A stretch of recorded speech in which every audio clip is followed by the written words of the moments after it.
to join also. Okay. Thank you.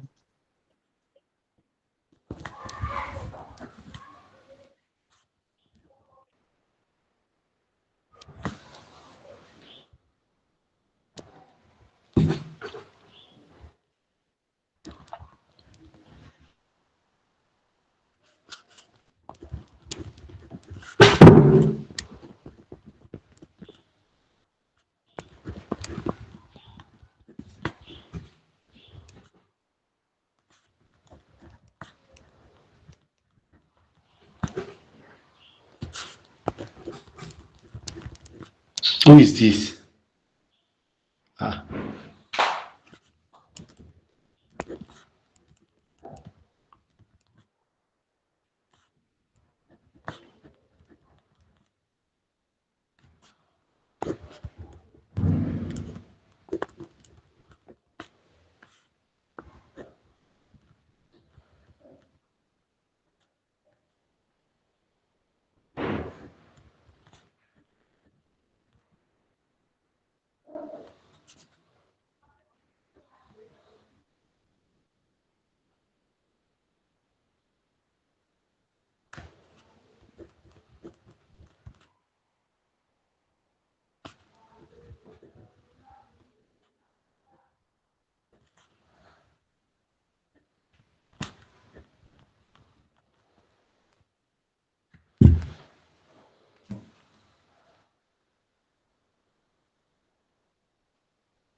All right, good evening, everyone. I believe you all can hear me.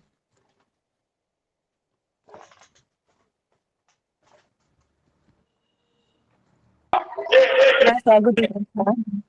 Yeah, good evening. Okay, I welcome you all to today's class, and I hope you had a great week. All right, so today we'll get started, and first of all, let me see how many of us are in class today. Okay, so please, I quickly want us to do something. I just want us to storm the group chat, and just try to make some form of awareness that people should join the class.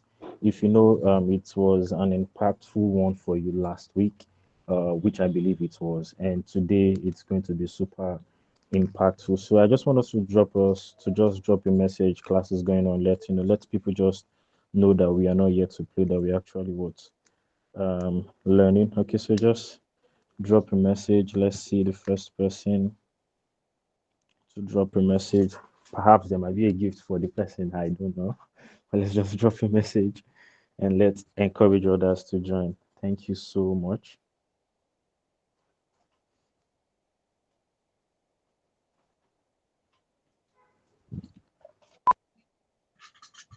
Okay, thank you, Prince Raf. Thank you so much.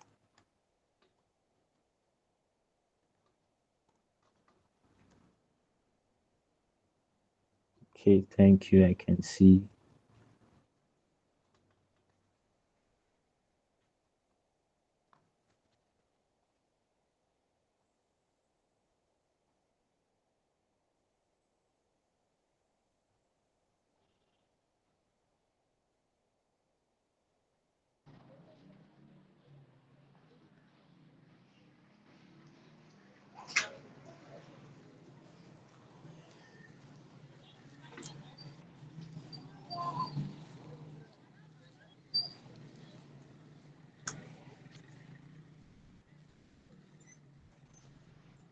Okay, thank you so much, guys.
All right, thank you so much, guys. I really appreciate that.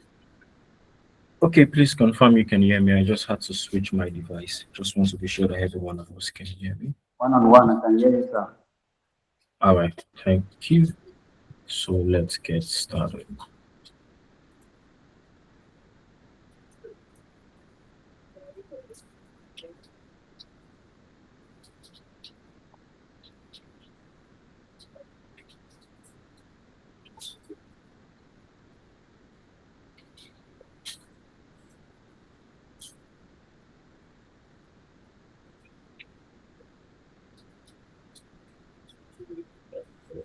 All right, guys. Please confirm you can see my screen.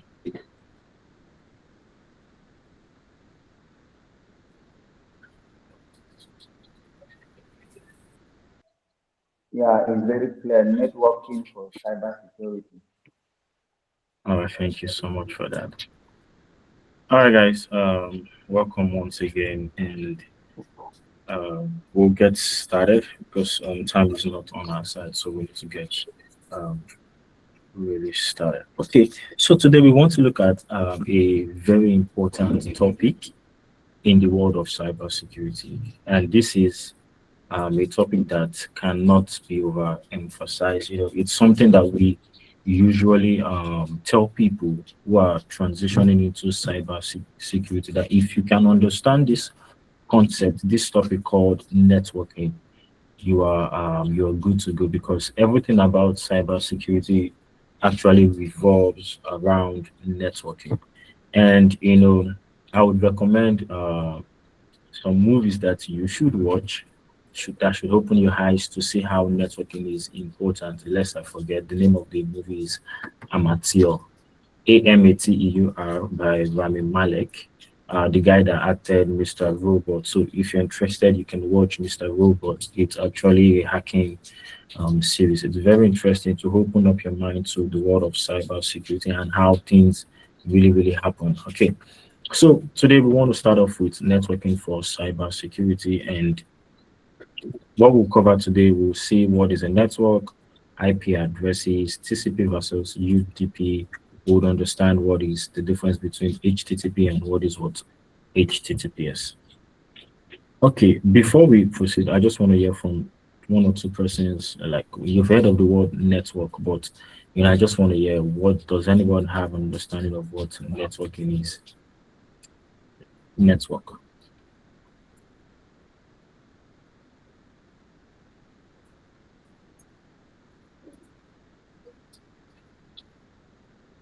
Anybody wants to try?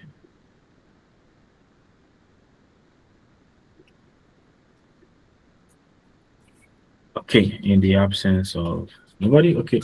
So let us get started. So when you hear the word network, the first thing that should come to your mind is what? The collection or the connection of what? Two devices. Now, I believe everyone here at some point might have used a Bluetooth device, or might have used something, file sharing applications like Zenda to share files between devices. Now, the moment you connect two devices together, that is what a network. In a layman term, networking is just what the connection of two devices together that allows them to communicate and share resources with each other. So now I have a phone A and I have a phone B. I establish what a connection between them via what Zender. Now phone A can send files to what phone B, and phone B can send files to what phone A. That concept is what we refer to as what network. Now, network is a collection of what connected devices that communicate and share resources with each other. A network allows computers, phones, servers, printers, and other devices to exchange information. Now, you might talk about printer. What exactly is a printer? Now, with a printer, you can scan. I think there are scanners.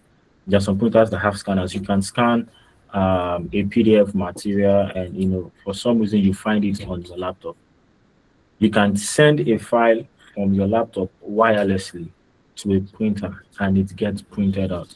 Something has to bring the both of them together. So when you talk about network, it has to do with what? Devices that communicate for the purpose of what? Sharing resources, sharing information between one another. Examples of network, we have home Wi-Fi network, company office network, we have mobile network, we have the internet. Now the internet as it were, we are all now we live in a global village where every one person is interconnected together. WhatsApp is a binding factor between majority of us. Now we are making use of Google for this meeting, for this class. Now Google is a binding factor such that I you can hear me wherever you are, and I can also hear you. That's if you're talking. I'm sharing my screen. So a network has been what established. Okay, so the purpose of a network is that two devices must be able to what communicate and share resources with each other. So in our usual custom, if there's any questions, we'll just keep it to the end of the class. So just jot your questions, anything you have confusions about or you need me to explain, just jot it down. There'll be a time where I would answer all of your questions. Okay. Now, let us go further. Now, let us look at the basic network components, the things that are expected to be in a network when we say, oh, networking has actually what occurred. Now, first is what computers. Now, the purpose of computer is to what? Send and receive data. I believe every one person I've seen or must have interacted with a laptop or a computer, or you've seen one before. Okay, a computer must what? Has the ability to what? Send and receive what? Data. Next we have is what? Servers. They provide services and resources. So a server is a computer that is constantly connected to the internet. Is a device. It needs to be constantly connected to the internet. Because if it is not connected to the internet, there is no way you'll be able to what? Send and receive information. The fact that most times you go to the bank, let's say you want to carry out some transaction and they tell you that there's no network. We hear things like there's no network, the server is down, something is happening. Now, all of those things can just be, oh, probably they are upgrading the server. Most times rain, once there's rain, it could mess up, radioactive waves and stuff like that. That doesn't allow for connectivity. So a server is a computer that is constantly connected to the internet. The fact that you are able to log on to your bank app and you make a transaction, it is because something is connected to the internet. And the banking app, the developers they've built it, and now that is also what connected to a server. There's what we call web server. There are cloud servers out there that you can host your applications and mobile apps and different things like that. So servers, and this is an image of a server. Servers must provide services and resources. Then we have what we call routers. Routers would connect different networks. Now, I believe every one person might have seen an image of a router before. Let's say your internet router and stuff like this that has antenna. So it allows what? It connects different networks. Then we have what we call switches. Now, switches are used to what? Connect devices inside a network. Now, I don't know if there are people here that have or that must have interacted. So for those, I would use another example to explain this. So for those that must have interacted with a cyber cafe before, you go to a cyber cafe where you want to use their computer and stuff like that. Now, how does this work? Now, in a cyber cafe, prior to now, where people are now making use of, you go to a cyber cafe, you can see a laptop. Before, it's usually computers. Now, how does let me say 20 computers, how do they have internet? You're not connecting them what wirelessly. They are always what wired connection. Now, the work of switch is what you connect devices inside a network. There's what we call a LAN cable. A LAN cable. Let me Ethernet cable. Sorry. Let me just bring up the image of that. I'm coming. Just want to search for that. I want to bring up the image of Ethernet cable so that we can see what an Ethernet cable is. Just a minute. Hi, I'm sharing a different tab, so confirm that you can see this image that I'm sharing. All right, Yes, thank I you. can say it. So this, I don't know if anyone here has seen, cables like this. This is what we call an Ethernet cable. Now, this cable has two points. Point A goes to the computer or the laptop. Now, if you check your laptop, if you have a laptop, there are some laptop that have what this Ethernet port.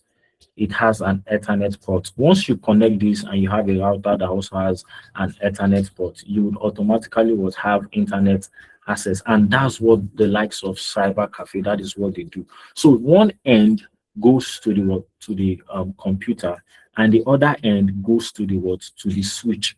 Now let me search for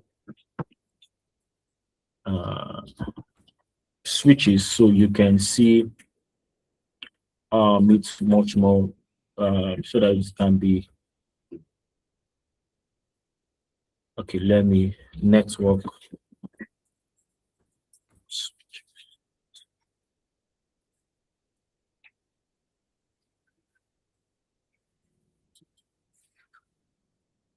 All right, so this is nice.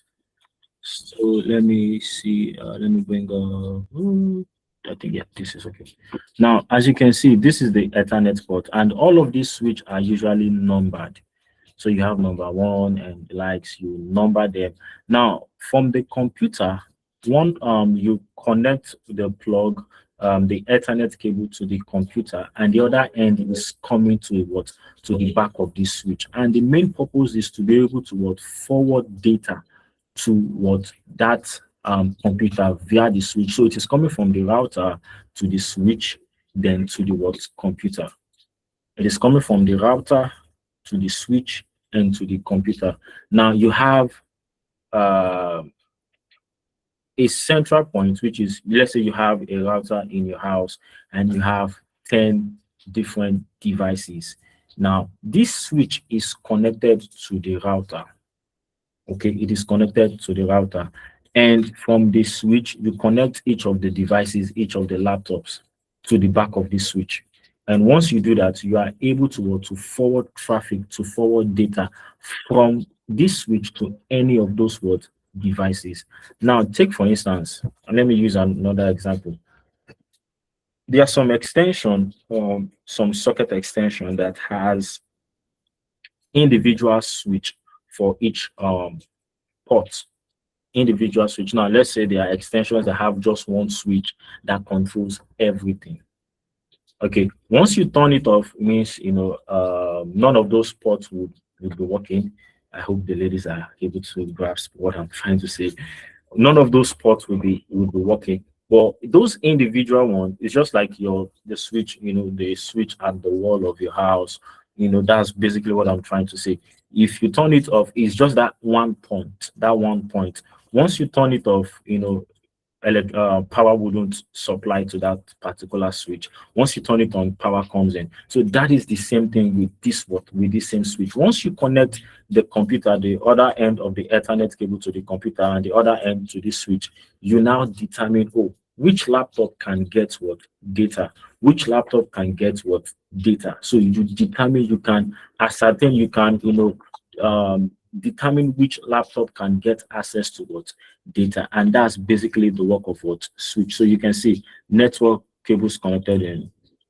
So the switches are usually like this at the back.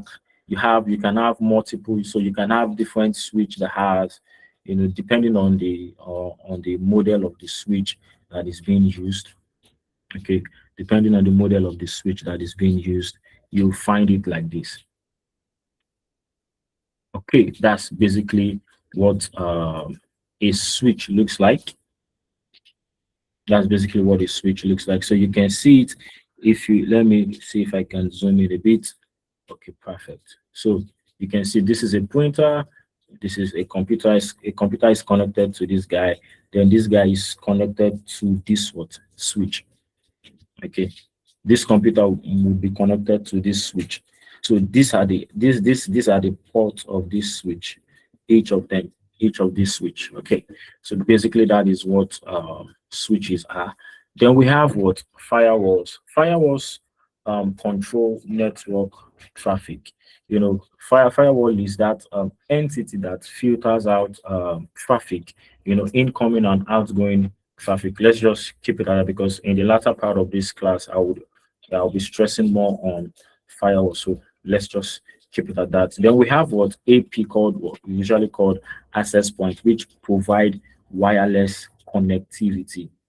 Access points provide what wireless connectivity. You don't have to connect it via cable or anything. It's just like your router or your MiFi, your pocket MiFi, your all those small pocket MiFi exactly. So let me see if I can bring. So I want to make this class as so that everyone can understand everyone concept that I am talking about. So some persons might not know.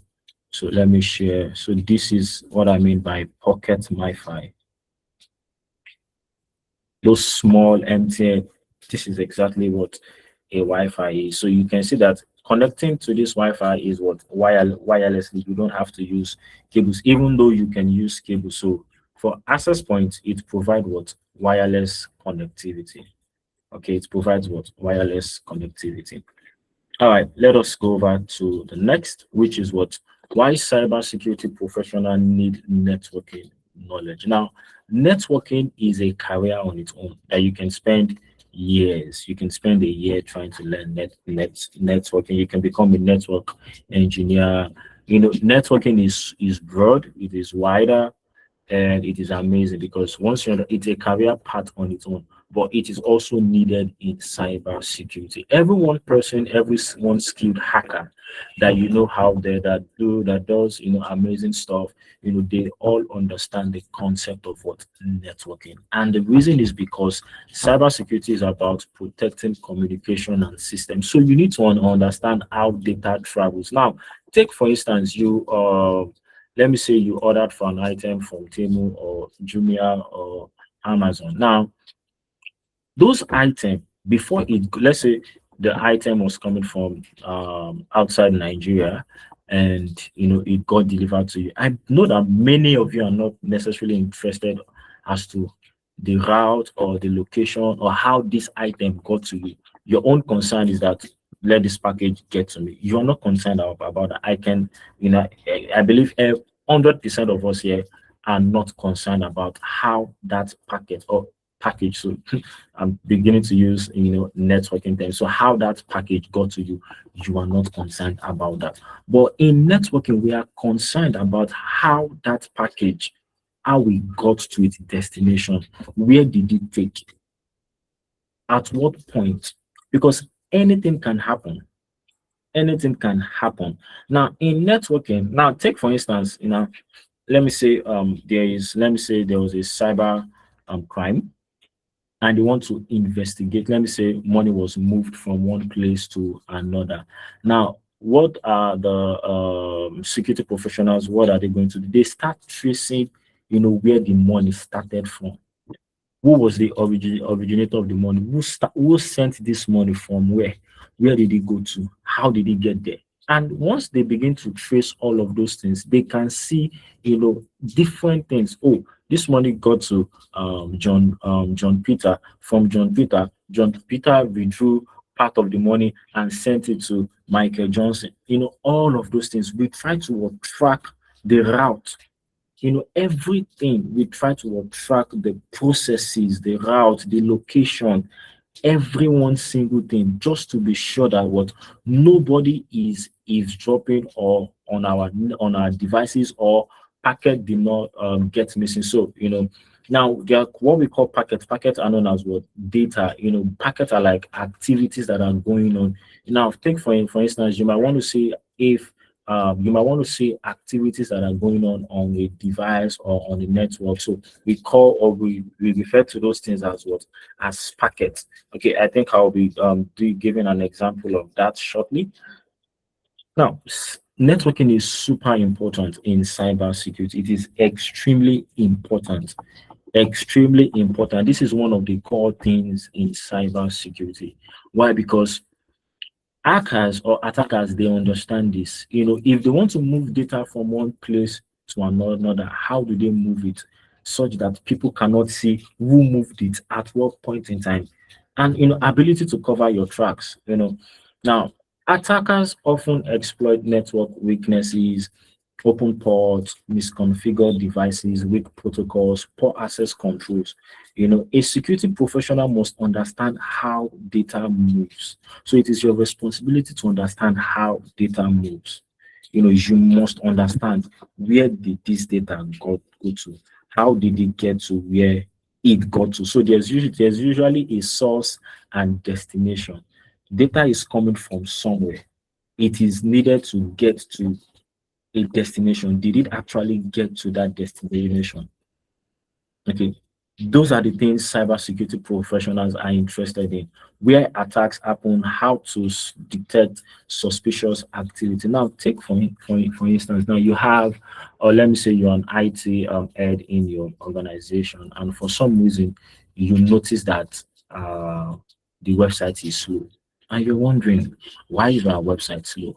You check, you see that the server, everything is working fine, but you probably might not know if someone is carrying out what malicious activity on the website, and it is interrupting with the services. So you probably might not even know. So how do you now understand, networking? So networking is super, super important because it gives you an idea of where data is, where how the data gets to where it is going. Data that I mean now, it's not your airtime data now. I mean files, information, resources. That is what I mean. Packets. That is what I mean by what? By data. Now, how communication happens on a network. So let us see how communications happen. Now, when one computer communicates with another, example, let's say a user visits a website. Now, this is the communication flow: user, computer, internet, and web server. I will explain all of this. Now, there's what we call client and server. You are a client. A client makes a request to a server, and a server sends what? A response. So you are a client, okay? Your laptop, your phone, your iPad, they are referred to as what? Client. The server is a computer that is connected to the internet and has the ability to share, receive, and store information. Now, from this image, you see that a user visits a website, right? You have a pocket Wi-Fi router. Now, this guy must be connected to the internet and the web server. So web server are like, let me just explain that for context. Now, a programmer builds a website, okay? He builds a website for a client, and for some reason, most of those files are usually on his laptop, but then he needs to move that website files to a cloud environment such that people can visit something like anetcom.com and you will see the website files. Okay, I think that is clear. Now, what exactly is a web server? So see, a web server has, so they are what we call um they are shared server, and they are ones that you have to install in all of the things you need. Now, take for instance, you want to rent an apartment. Now, I believe there are some apartments whereby all the furniture is already put in place, the chairs, everything. All you just need to do is to move in with your clothes. I believe that's that for some person. You just need to move in with your clothes and everything is settled.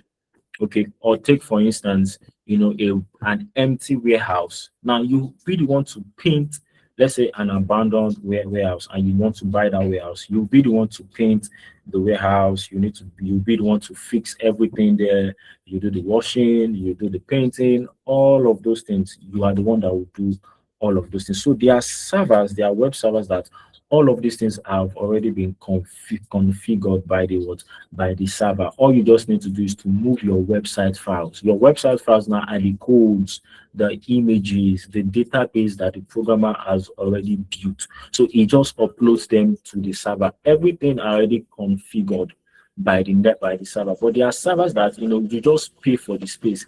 They don't configure anything for you, and that's like the warehouse. You'll be the one to move in your load, you will configure your database yourself, you will set the permissions, you will do all of those things. Okay, I don't want to bore you with all of these programming concepts. Okay, that's the whole concept of what a web server. A web server is just a server that hosts web application files. Simple. That's just the layman in English that I can, or explanation. A web server is a server that just, or a computer, a server that will just what host or share or houses what web application files. Okay, now once that is done, like I said, you are a client, you make a request to the server. So you go on your browser now and you type google.com. What do you think happened? Google tries to look out for the hosting company, or the hosting company that is housing this web server. Then it makes a request from there, and you see those information on your browser. All of these things happen in split seconds that you don't even know that some things happened underground. Okay, now the communication involves what? Identifying devices, one, establishing what? Connection, sending data, and receiving what?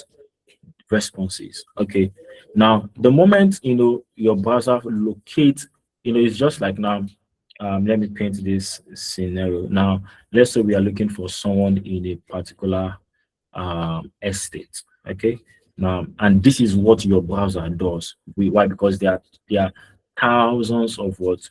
Databases on the internet. So it is making a request to say, oh, who has this person? Now let's say we are looking for a particular person in an estate. Okay, we go to house one. Okay, we are looking for, yeah, is this person, does this person live here? No, the person says no. Does this person lives here? The person says no. So that is what your browser is doing. It is scanning. And this happened in split seconds. It is scanning. Oh, this person, does this person live in this house? Does this person live in this house? The moment he finds the person in the house, okay, that, oh, does this person live here? And let's say someone says, oh, yes, this person lives here. Now, the moment your browser locates that database, that is housing the web files and everything, it makes a request on behalf of the what of the client, that is you, your browser now makes a request, say, please, I need this information for this person. Now the server must, like I said, the server is a computer that is constantly connected to the internet and has the ability to what share information. So that person must be willing to what share that information. By so doing, by sharing that information, your browser takes it, then you see it displayed on your screen. Okay. And the communication involves identifying devices. Now, once he sees the person, that is what a connection has been what established, that, oh, we are ready to receive your information. So tell us what you want. Okay, I need so file. You must be ready to what, be willing to what, share those information. And once you do that, you receive what, a response. So when you go to your browser and you type google.com, you are making what, a request. Now the thing that you now see displayed on your screen, it is what, a response from the server. And how do I know? Let's use something for example. Okay, let's not deviate. We'll come back to that. I have it noted down. Okay, so let us go over to the next, which is what, IP addresses. And I believe every one person here must have heard the word IP addresses, and you probably. So when we say IP address, now IP address means what? Internet protocol address, and it is what, a unique what, identifier to a device on a network. Okay, and it allows devices to find and communicate with each other. Please, am I still being heard?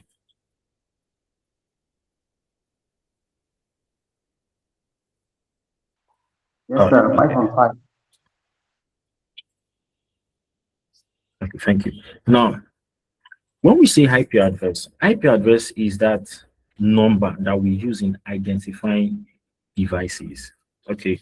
Now, take for instance, without an IP address, you cannot have access to the internet. You cannot.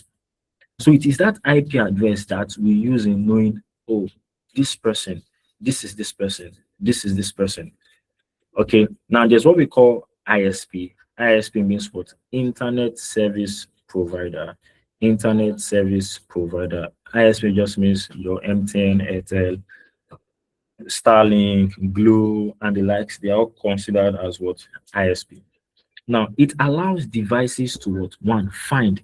Two, communicate with each other. That is the work of what? An IP address. Now, IP address is similar to a house address. Without an address, information will not know where to go. It's as simple as that. So, IP address is what, a unique identifier that is used to what, identify devices. So, if you visit a website today, the website, now they are what we call logs. Logs are activities, of users, of entities, of system processes that are going on in a device, on a system.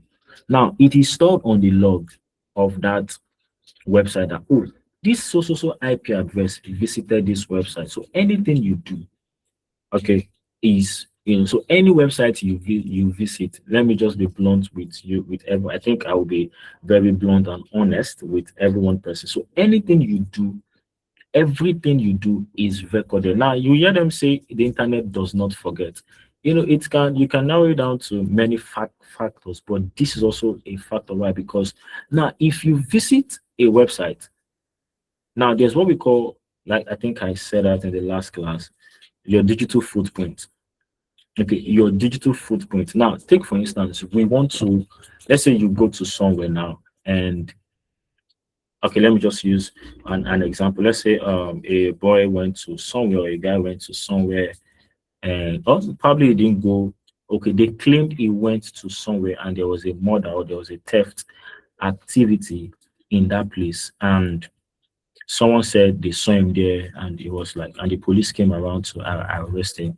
This case, probably will not, the person will just rot in jail if it to be in Nigeria, but if it were to be outside the country, it might probably, be fine, you get, but because I would, you would see the reason why I said so. Now, if it were to be in Nigeria, trust me, that person is either there's a supernatural intervention or something you get. So let's not stretch on that. Now, how can that guy now verify or validate that he was not there? Now, what are those things? We can call what there are those we call DFIR, digital forensic and incident response. Now, a digital forensic expert can come in to say, okay, first, let us check all the fingerprint that was in this environment. One, if your fingerprint is not part of there, we can say, oh, probably this guy was not here. You get, we'll check the CCTV camera from days, let's say for the past 5 days before the incident happened. Let us check the CCTV camera. Now they can get a hold of his phone to check his location, right? Because all of these things are stored. Your locations are stored. All of these things, anything you do are there. Your phone knows more than you. Your phone knows more than you think you know about yourself. Now, all of this information are stored. Now, if it were to be now, they can prove that, oh, this person was not really there, was not in that what vicinity. Okay, that's because of the tools and technology that they have put in place. But if it were to be in Nigeria, like they used to say, you will explain tire, no evidence. You get you. It's just gonna be praying to God because there's no technology this thing that you want to use to say I was not here. You get, there's nothing you want to say that can actually prove that you were not there. Now, back to what IP address. So IP address or is that what address, that number that we use in what identifying every one device. Now, take for instance, now everybody, let us visit this site. What is my IP address.com? What is my IP address.com? WHITISMYIPADDRASS.com. What is my IP address.com? Now, this guy wouldn't give you an accurate location. Okay, I'm currently not in Ondo State. All right, it wouldn't give you an accurate location, but Google would give you an accurate location. Now, the most important thing here that I want to pick out is you to pick out your ISP, which is your internet service provider. I'm currently using M10. Okay, I'm using M10, but then it collected my IP address, and this is my IP address. If I want to show complete IP details, there are other ways we can use. So this now I visited this site. Now this guy knows my IP address. If peradventure I do anything and you want to look out for me, it's just this IP address. They're just gonna give it to M10, probably with a court order. So please, we need you to look up to this IP address. Who is the owner? Who is this IP address tied to? Boom, my router. And before you know, they find me to get. So as simple as that, IP address can, that's just one factor. We use it. So every device has an IP address, and it is that IP address that we use in communicating on the internet. It is that IP address that we use in saying, oh, it is this person that did this. It is this person. Now, another example, I like to give examples a lot, from experience so that, you understand. Now, there was a case of a lady, it was it which industry is this? An outsourcing firm where they deal with, they recruit employee staffs for organizations, and that's why we tell people that when you're leaving your desk, your laptop or anything, always lock it. You never can tell who wants to do or carry out malicious activity. So once you're leaving your desk, lock your laptop. It is a standard procedure. See, if people say you are hiding something, don't mind them. Okay, you have to be so. You leaving this place is to make you much more aware. Okay, extremely aware because things are happening. You probably are not aware of those things. Okay, you don't let anybody bamboozle you to say, you hide it. Lock it. As you start, just lock it. Lock that laptop. Okay, you never can tell. Okay, and I will explain. Now, if we didn't put some of these things in place, that girl would have lost her job. All right. Now, and you don't want to lose your job. Okay, so now what did this person do? She someone logged into so she was logged in. Do you get? Was she logged in?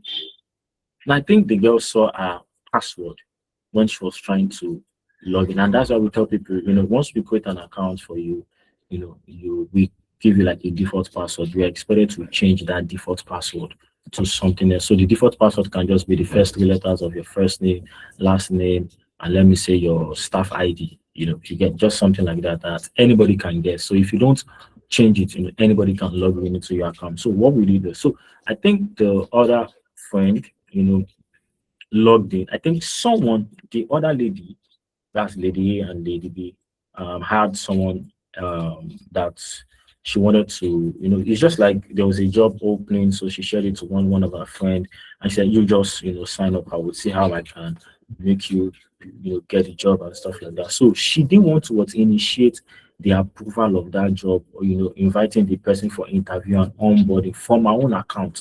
She wanted to do it from another person's account. Now you can see how crazy it is. Now, what did she do? Now we had to understand, and that's why so she already knew the other colleague's password, and by so what she did was I think after work she logged in into the account. I think around 1 a.m.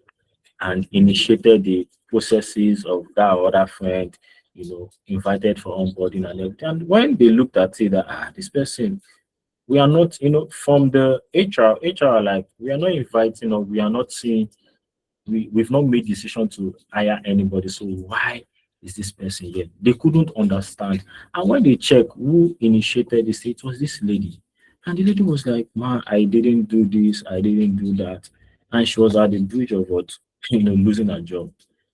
Why? Because every indication is pointing to the fact that you did this. Now, on the system, because I built the platform, on the system, she's like, if you initiate a transaction or anything, it shows that, oh, it is Mr. John or that carried out this thing.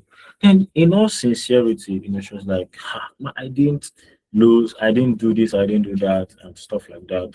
And now they've invited someone for application. They can't say don't come again. And so they reached out to us, the developers, and we're like, okay, well, as a cyber person, I had put some security controls in place. So we had to go check the logs to see who initiated this thing. Now we checked the IP address of this Lady A and Lady B. There's a discrepancy.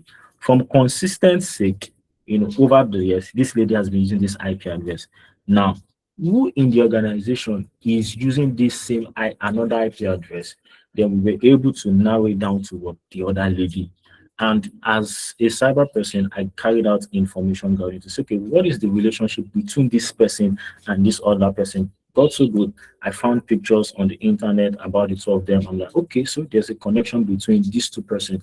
And I was able to give a report that, okay, from our findings, beyond even the programming part, this, and this. So we are saying from the developer's part, Lady B is not responsible for that. It is Lady A. And that was how we were able to secure this lady from losing her job. Why? Because Lady A was really, really trying to get her fired. So you just never can tell what anybody can do. So if we had not put those things in place, even the employees were like, so we have systems like this, and they say, we build this just for situations like this, and nobody's expected to know.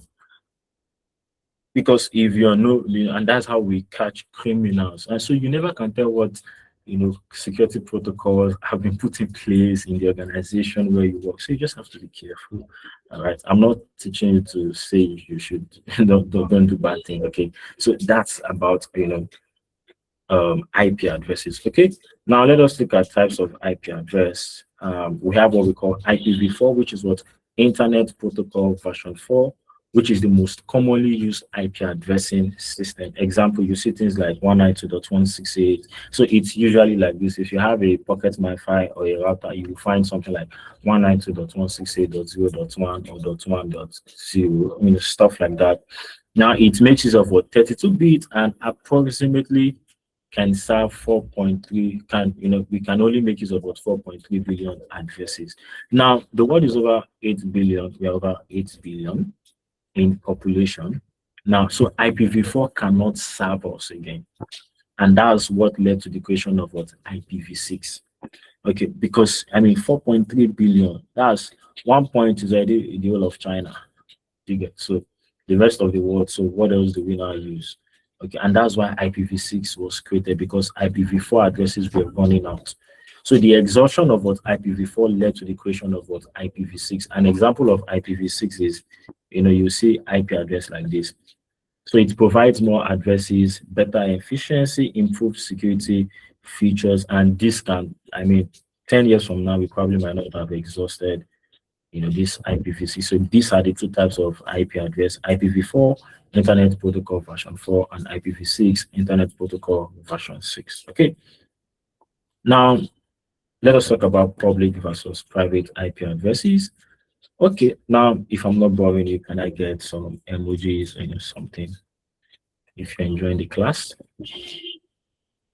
Okay. Thank you.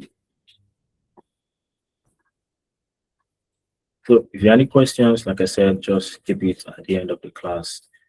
I would be answering all of our questions. Okay.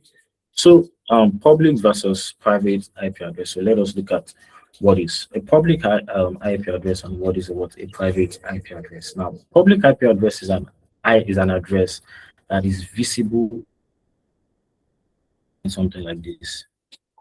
And that's, if you check that what is my IP address, you would find something exactly like that. Okay.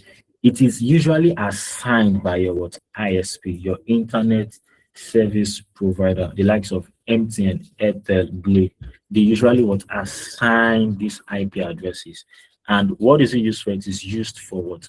Internet communication. Example, your home router has a public IP assigned by your ISP. So from the word public, it is visible, okay, and it is usually assigned by your ISP. Private is used inside local network, for example, organizations, home offices. Example, you find something like this. You find something like 10 dot something, you find something like 1.2 dot 16 dot blah blah blah and stuff like that. So you find different IP addresses like this. So if you go online and you type categories of what IP addresses, it will bring out all of this information. So you mostly see this 192.168 if you've ever used a router. Okay, you'll find this 192.168 and stuff like that. It is used for home networks, office networks, and internal system. So that's what private IP address is usually used for. Unlike public, that is assigned by your ISP. Private is used within local network, within an organization. It is not exposed, it is private. You are the only one that use it. Your team members, they are the one that actually make use of this private IP addresses. All right. Okay. Now, let us also look at something super important, which is MAC address. Adams, you're raising up your hand. Please just kindly note down your questions, okay? I would address them. All right, just note down your questions so you can just put your hand there. Just write it down so you don't forget. There's a part for question and answers, okay? So for MAC address means media access control. Okay, and I would explain, and just to make you understand, the importance of MAC address. I believe some of you probably are hearing this for the first time. It's super important, and how you can protect yourself from the attacks that comes from MAC address. Now, it is a unique hardware identifier assigned to what NIC. There's what we call network interface card. Okay, network interface card. Just a minute, I want to bring up an image.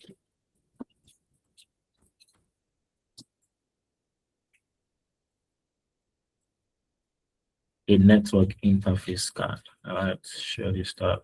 So, a network interface card is okay. Now, perhaps if you have your laptop, you probably would see this port like an Ethernet port or something like that. You probably would see this Ethernet port. There is also, I'm looking for something else. So there's usually something like a chip, yeah, something like this that allows for internet connectivity. So if you've ever seen a laptop, probably I would send the picture of this to the group. Okay, okay, I think this image is perfect. Okay, now you have a PC, you have a server, you have a NIC, you have the what Ethernet. Okay, so now let me just go back to our slide, some of our material. Now, how do I identify that is assigned to a network interface card? So a network interface card sort of give you internet connectivity. Okay. Now you can have, so this is an example of a what of a MAC address. You can have something like this. Okay, I don't think I want to display mine. Okay, it's for security reasons. All right. Now think of this as the device physical identity. Now IP address is more or less like for your ISP, MTN, Airtel, Glo, that SIM card that you are using to surf the internet. IP address is mostly for them. Or someone share you their hotspot, you will receive an IP address from the IP address range of them. Now, cybersecurity importance, MAC address help with what device identification. So we can identify a device by its what MAC address. Network monitoring and access control. Okay, it is super important. Okay, it is super important for you to know MAC address because there's what we call spoofing of MAC address. Now, spoofing means what? I can change my MAC address to your own MAC address. Now, someone can, if they know your MAC address, they can, at the point of carrying out a fraudulent activity, they can put your own MAC address on their system. They will spoof it. They will change it to your own MAC address. If they want to trace anything, they can trace that fraudulent activity back to you. So it's important that you keep your MAC address, okay? It's important that you keep your MAC address. So MAC address are super important, okay? Super important, okay?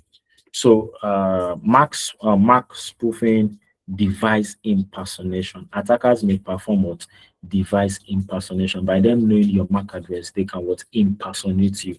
So please always guide your MAC address. I don't think I should be showing this now. So if you go to your if you have a laptop, you can go to your task manager, Control Shift Escape key to bring up your task manager. There's a part called for performance. If you click on performance and you scroll down to, I'm being careful not to display mine. Okay, so okay, let me share another tab. So this is what I mean. Just a minute. Let me present something else.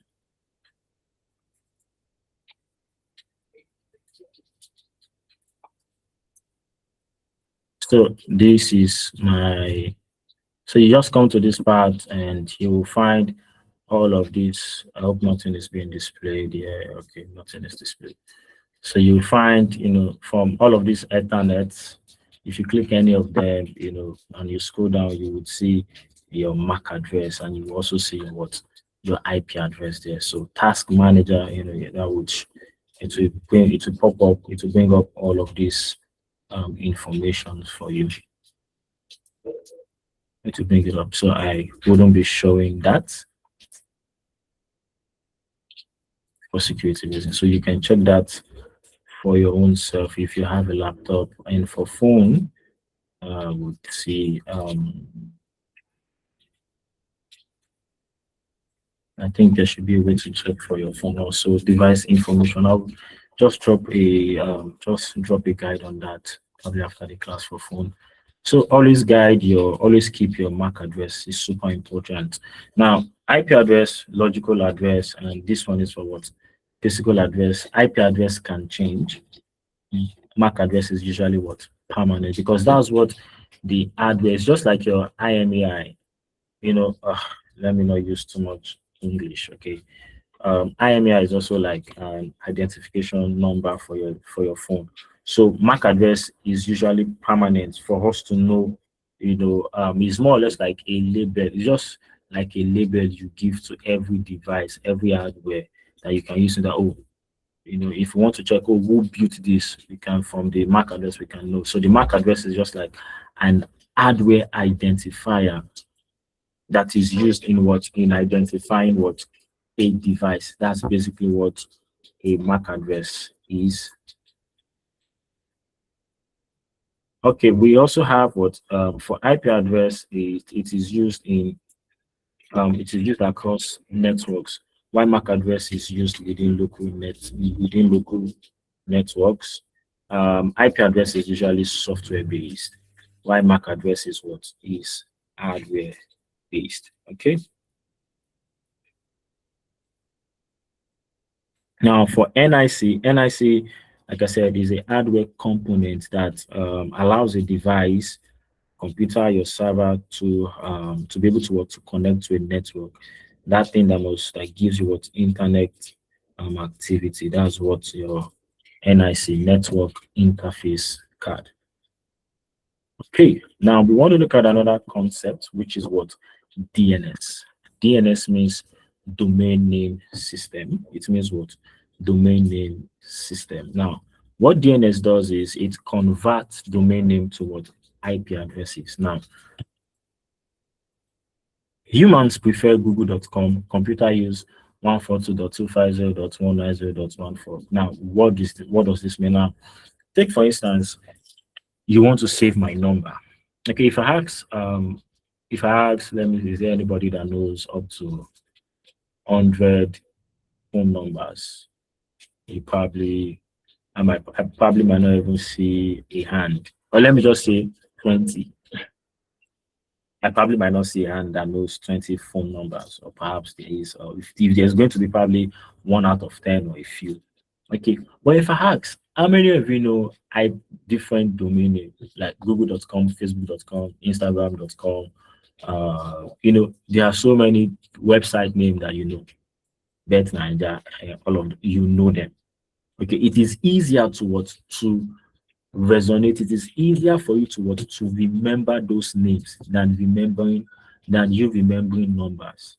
And that's the same thing. So the same way you collect someone's number and you save it with a name. Now, if you're trying to call someone, is it the number you search for or the name? You search for the name. And by searching for the name, it pull out the number. So that is what DNS does. DNS converts domain name to what? IP address. Because the computers, the language of the computer is what? Binary, zeros and ones. It does not understand English unless you have a translator that now will translate all of those things. It's just numbers. So what we try to do is to say every website that you see today has an IP address. Every website has an IP address. Every one website today that you find on the internet has an IP address. Okay. Now DNS acts like the internet phone book. The same way you have a phone, your contact, app where all of your numbers are there, and you use a name to save them. That is the same thing for what? For domain name. So google.com, Google has its own domain name. Facebook also has its own it also has its own IP address. As far as they have what a domain, there's usually what an IP address that is what assigned to them. Okay. Now, cybersecurity importance of DNS, there's what we call DNS spoofing, there's what we call DNS hijacking, there's what we call malicious domains. Okay. Security teams monitor DNS traffic to detect threats. So it is super important to have an understanding of what DNS. Why? Because now I really don't want to go, deep into programming stuff. Okay. Now it is important for you to have an understanding of this because it's really important for people that might want to transition into offensive security, that's ethical hackers. We can spoof DNS, we can change so many information. Someone can hijack your DNS, and there are also malicious domains. Okay, you can have facebook.com, and um, um, you can have something else like Facebook with a O and like a how do I explain that? For example, the scam that happened to what's his name? So I can have, I will show it shortly. Trying to see. Okay, let me share this tab now. Now, guys, I want you to look carefully at these two things. As you can see, something is different between them. Something is different. So we have the original facebook.com, and we have another one, which is what? It's still facebook.com. So I can register a domain name like this and host it, and I would have something like, so this is where social engineering comes in. So next week, please guys, it's going to be super packed. It's going to really be, it's going to be amazing. We're going to be talking about social engineering, so it's super important, where let's I would explain a whole lot of things about social engineering. So it's a class you don't want to miss. Okay, now facebook.com, you have something like this. Facebook, now you are likely not to suspect that this is a fake site. You probably would not even suspect that this is a fake facebook.com. You would have even logged in your username and password before you realize that you logged in, or you logged on to the wrong domain name. So people can create a fake domain name, and that's what happened to Donald Trump during the election, where a Nigerian scammer had to, he created, I think he added, what he did was, I'm looking for those, I don't think I have those numbers. There are some zeros that have something in front of them like this, just like an apostrophe or something that's just there, or a quote, that's just there, and you probably wouldn't. It will be difficult for you to detect that. Oh, this is a malicious domain. So now for DNS lookup, for example, where is I think I already explained this when I was talking about networking. Now, where is example.com? Step one, computer access. It asks what the DNS server. Where is example.com? Two, you get a response. Use IP addresses. DNS server. This is what an establish. This is what a connection what establishment. Yeah, this handshake that you're saying. Okay. DNS response, then you now have what an HTTP response from the server, then computer connects to the server, and you now see the information. Okay, you have a DNS. Once we want to say DNS lookup, we'll do few practicals, and so that's that about DNS. Also, we have DHCP, which is dynamic host configuration protocol. Dynamic host configuration protocol.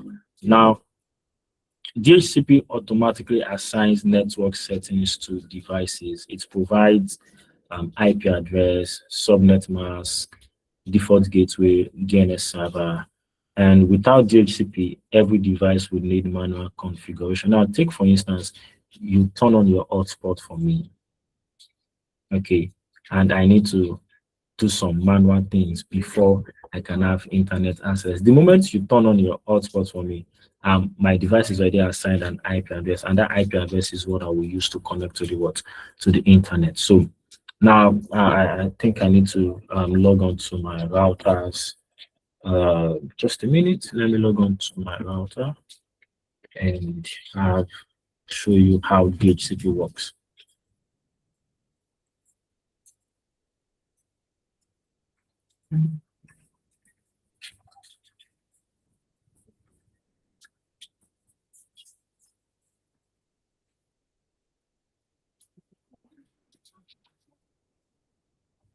Just a minute. I don't out.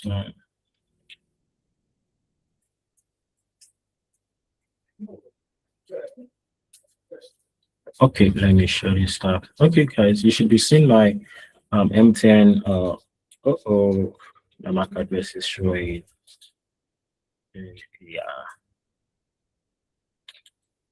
Yeah, my MAC address is showing. Okay, I think it is proof one. I don't know. So now, basically, what I wanted to show you is now, if you look carefully at, please confirm you can see what I'm showing you.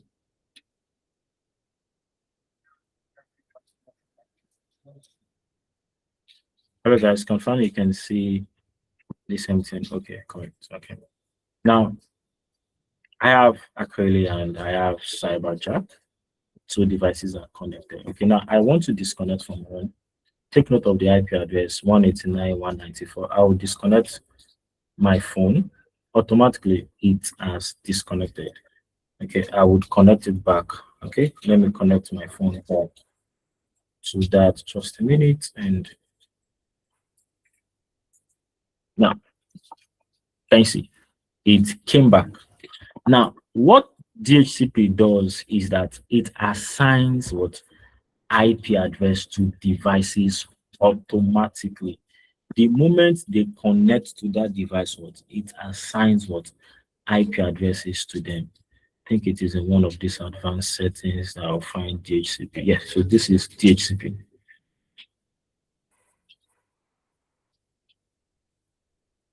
Now, from here, it says what? If the dynamic host configuration service is enabled, the device allocates IP addresses to clients connected to it. Okay, and there's usually what a lease time. Lease time here is what 24 hours. Now, if I, for example, I do this a lot. So if I turn on like I give someone access to my router, probably this, I can just probably set a lease time of 5 minutes. And after 5 minutes, the IP address will be taken out. And internet connectivity will no longer be there. Okay, so you can do something like so. Once you automatically assign an IP address, once you let me say you turn on your hotspot, if any device connects, where's my other phone? Let me connect my other phone to this. If any device connects to this router, it just automatically assign IP address to them without having you to do anything. I'm about to connect another phone. Now I've connected another phone. This is not giving me it doesn't. Now can you see? An IP address has been assigned 127. So I'm not configuring anything. DHCP is already there to automatically configure IP addresses to devices. That is what automatically configure automatically assigns different IP addresses to devices. Same thing for your phone. If you own your hotspot for someone, it automatically assigns an IP address to that particular device without having you to do anything. It just automatically assigns that IP address, and is that IP address that person would use to interact with the internet. Okay. Next we have is now without DHCP, like I said, every device would need manual configuration. So you have to manually now enter certain information which does not make any sense. Okay. Now we have what we call the DHCP process, which is called the DORA steps. DORA. First is to discover. Device search for DHCP server. That's the first step. your device, your laptop, your phone, it first search for what the DHCP server. Next is what the server would offer what an IP address to say, oh, this IP address is what available. Then request is what device request the what offered IP. The once he says, oh, you make a request, then the last step is what acknowledge. Then server confirms that what assignment. Then what the IP address would now be what assigned to that what device. We call it the what DOA process. DORA, discover, offer, request, and acknowledge. And after you acknowledge, there's usually a lease time. Okay, a lease time. For some reason, you just notice that I don't know if anybody has noticed that your device will just disconnect. For some reason, you don't own that IP address. You are not the owner. You are really not the owner. So it's a lease. They lease it, and there's usually what a lease time for that IP address to for before you can actually what before it expires. Yeah. Okay, so we're back to talking on routers and switches again. So a router, as we said before, connect different networks together. Example, home network to the internet functions. It routes traffic, provides internet access, performs NAT. NAT is network address translation. That's the meaning of NAT, network address translation. So what it does is, so the work of a NAT is to have a public IP address converted into a private IP address. I don't want to go, so I'm trying as much as possible not to go deep without some practical analysis. Okay, and that's because of not everyone has access to laptops, so we have to be general in the curriculum such that it can suit every one person. Okay, so now NAT is a network technique used by routers and firewalls to translate one IP address into another. So you have a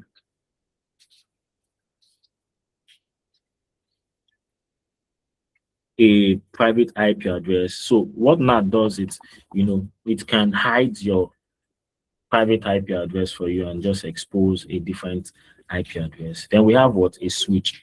A switch connects devices within the same network. I already explained. Example, office computers are connected together. Functions, it forwards traffic.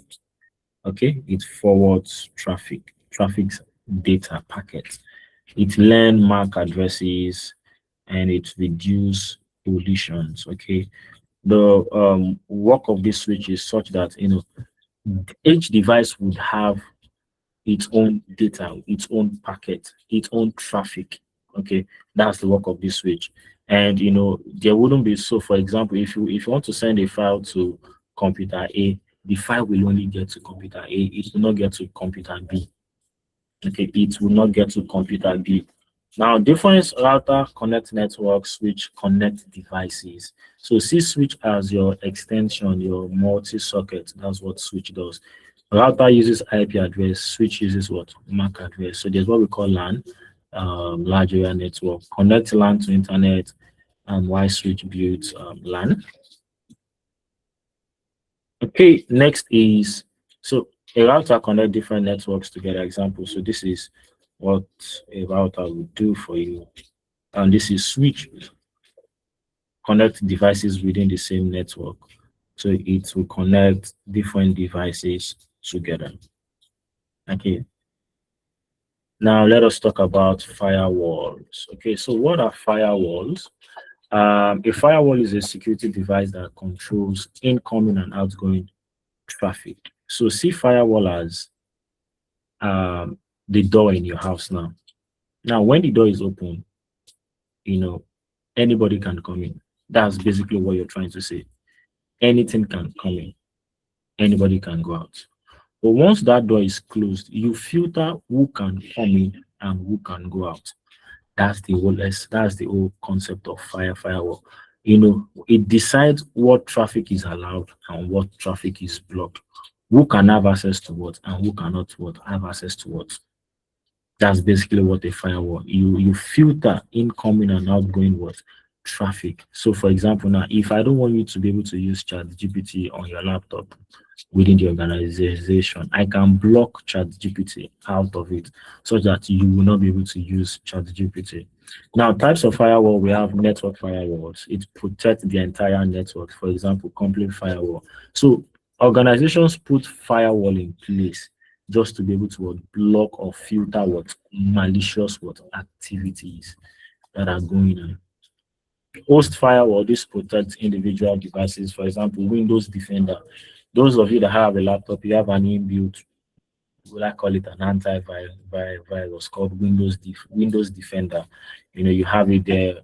What it does, it is blocking activities in real time. Okay. Then the importance, firewall help prevent unauthorized access, malware communications, and network attacks. So that's the old concept of what firewall. You can prevent what unauthorized what access, and that's what the door does for you. Prevent what unauthorized access. But once the door is open, anybody can come in, anybody can go out. That's basically how firewall is. Okay. But once it is in place, you now have to filter. Then you create firewall rules. So there are rules in firewalls. Oh, who can do what? What is not expected to be allowed? For example, you can create a rule in the house to say nobody is leaving the house until 8 a.m. That is a rule, meaning the door will be locked and nobody will be able to go out until it is what 8 a.m. So the same thing with organization. We create firewall rules to say, oh, you cannot send, or for example, in organizations now, you will not be able to plug USB drive. You cannot say because they would have disabled those ports. You will not be able to plug USB ports. You will not be able to connect your own phone, your own hotspot to the. You cannot say they will have blocked all of those things. You cannot send emails to your personal account. It will block it. You must send it to your official account, official emails, because so that they can track what is going on. Okay. So this is an image of a firewall. I just put this so you can see, this wall, this you can see that is what firewall. This guy is trying to this worm is trying to have access, but then the firewall is what is blocking it, so you cannot get inside.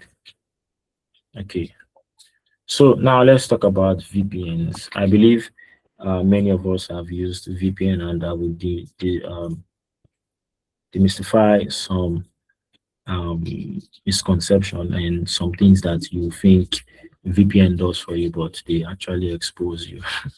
So VPN means what? Virtual private network. If you've not heard of it before, it means virtual private network. And a VPN creates what? An encrypted connection between a user and the network. It protects data while traveling. So the whole concept of VPN is now you are in Nigeria, you want to access a website in the US, and you need to be in the US before before you can access that website. So what do we do? We make use of VPN. What that VPN will do is to hide or mask. We call it mask, M-A-S-K. It will hide my IP address. Is an app you can download. So there's Proton VPN. There are a lot of VPN out there, but I will recommend Proton. Okay. So what it does, it will hide your Nigeria IP address and it will route you. It will give you another passage through through their own tunnel. So we call it a tunnel. So you are now passing through them to have access to that site in the US. So it will not look as though you are in the US, whereas you are in what? You are in Nigeria. That's the whole concept of VPN. And aside from that, VPN is also used for encryption, common use, remote employees accessing company system.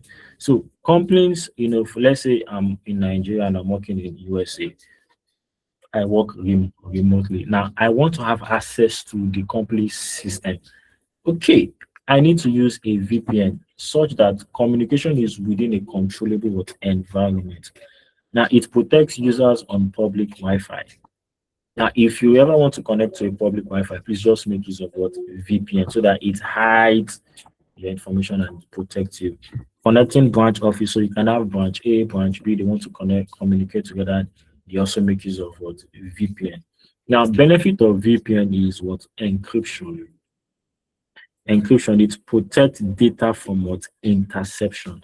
Such that please, if you never you connect to public Wi-Fi, I think I wish I was able to demonstrate some of these things. Whenever you connect yourself to what? A public Wi-Fi, you get to a bank and you see free hotspot, please don't connect it. Don't connect. Okay.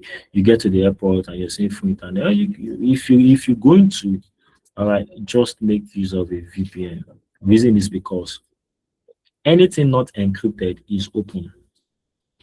There's what we call MITM, man in the middle attack, meaning now, okay, we get to the let's say you're in a bank and there's free Wi-Fi, you are connected to it. Me, the hacker, I'm also connected to it. I can see everything that is going on. Everybody, what you are doing.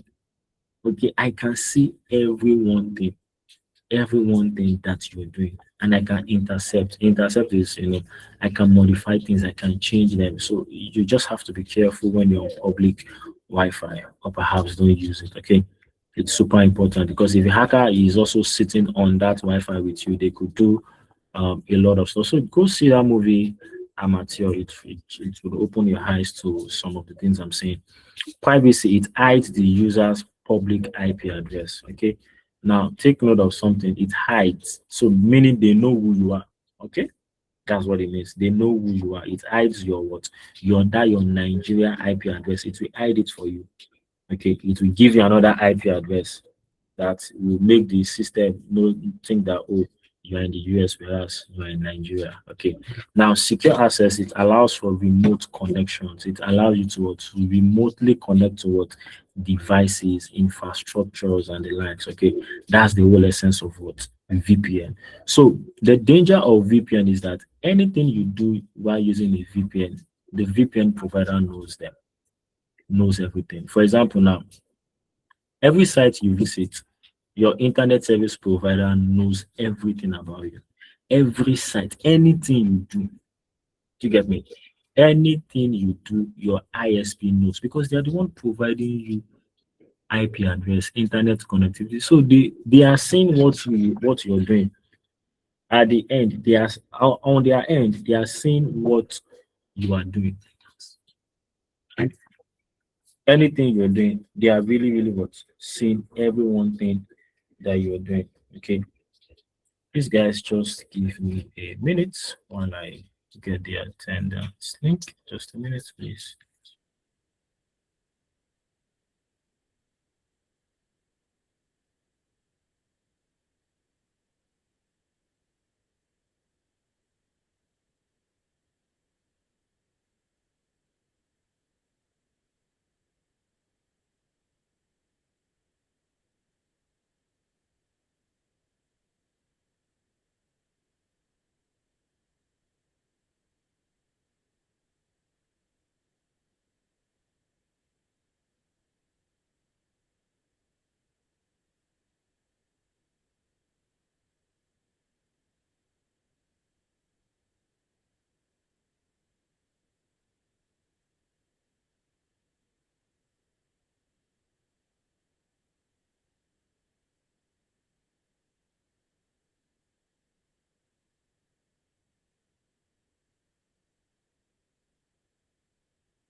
All right, guys.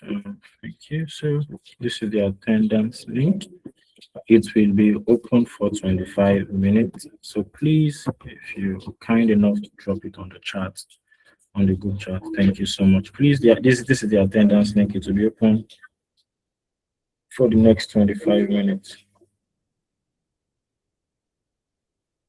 If someone can't see my screen, please, I think it should be from your end. because I'm also following on my phone and I can see the screen. So please just check from your end.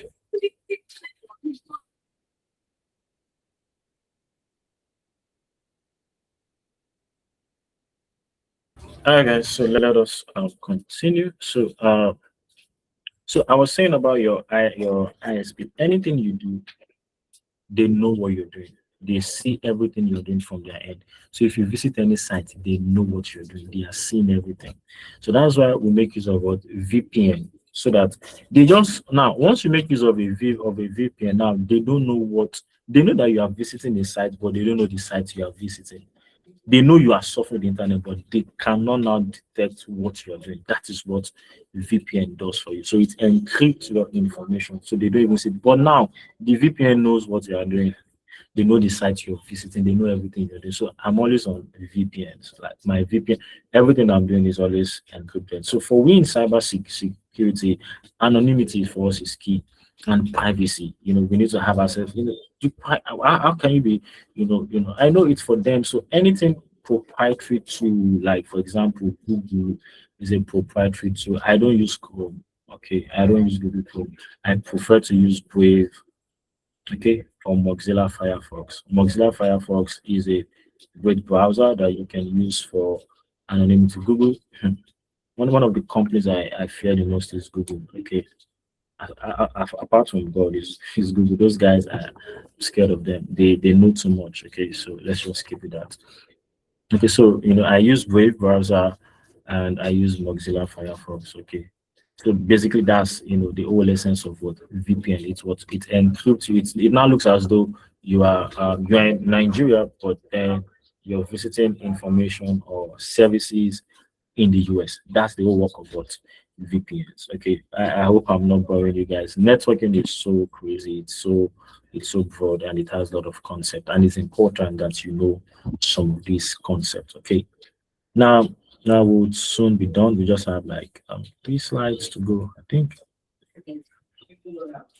So let us talk about port, common network port. So first, what is a port? A port identifies a specific service running on a device. So think of an IP address as a building, like a building address, and a port is a door inside that building. So a port is simply like a door in your house. Okay, you have different doors in your house. Okay, now that is what a port is. Now there are some door. Now once your door is open, what you're telling is that anybody can come in. Now even when your door is locked, some people would want to what forcefully what enter into that door, and that's the same thing for what your devices, your networks, all of those things. Even when it is locked, people will still want to try to see if they can.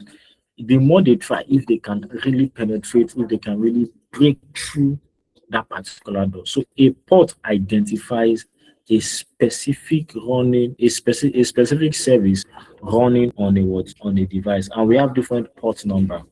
Now, when we talk about ports, so a service like FTP means what? File Transfer Protocol. This is a protocol. Now, protocols are set of rules devices follow to communicate with each other. Protocols are set of rules devices follow to communicate with each other. Have you ever wondered? You send a file from your phone to your laptop, and you can open that phone, or you can open that file from you can open it on both ends. Now, the reason is because there's something on your phone and there's something on your laptop that allows you to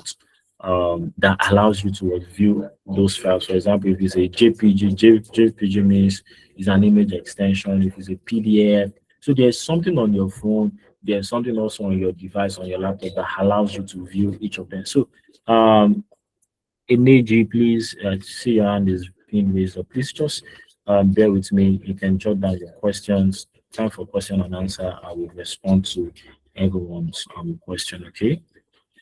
Now, so FTP is what we use in transferring files from a remote.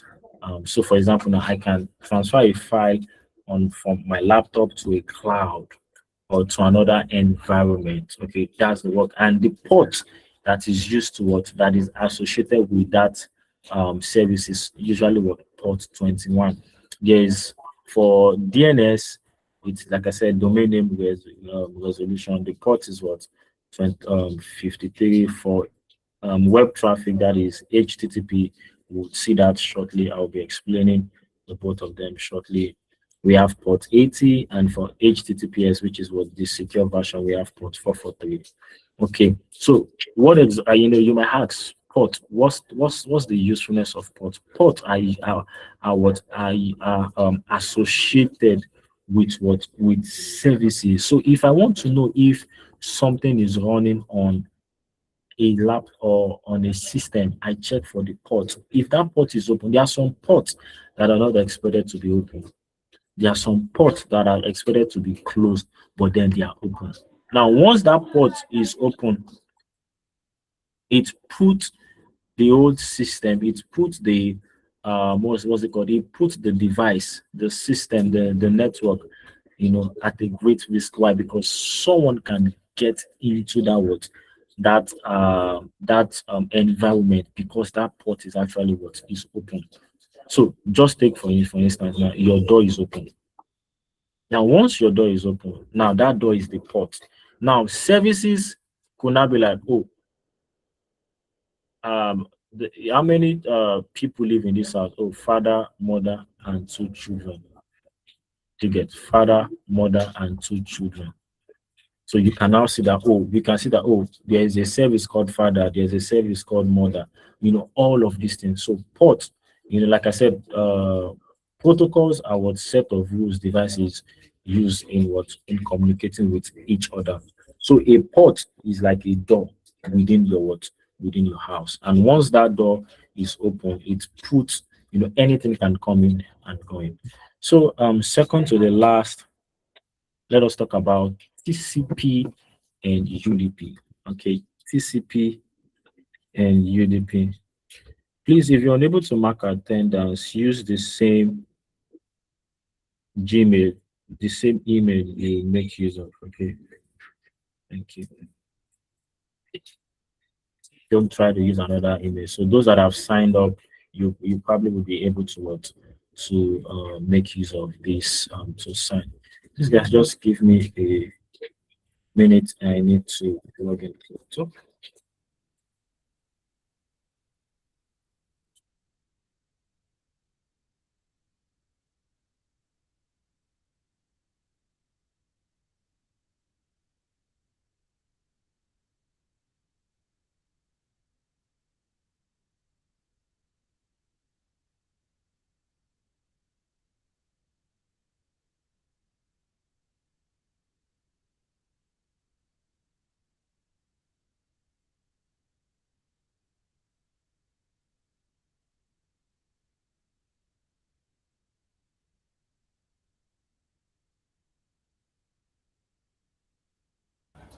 All right, thank you.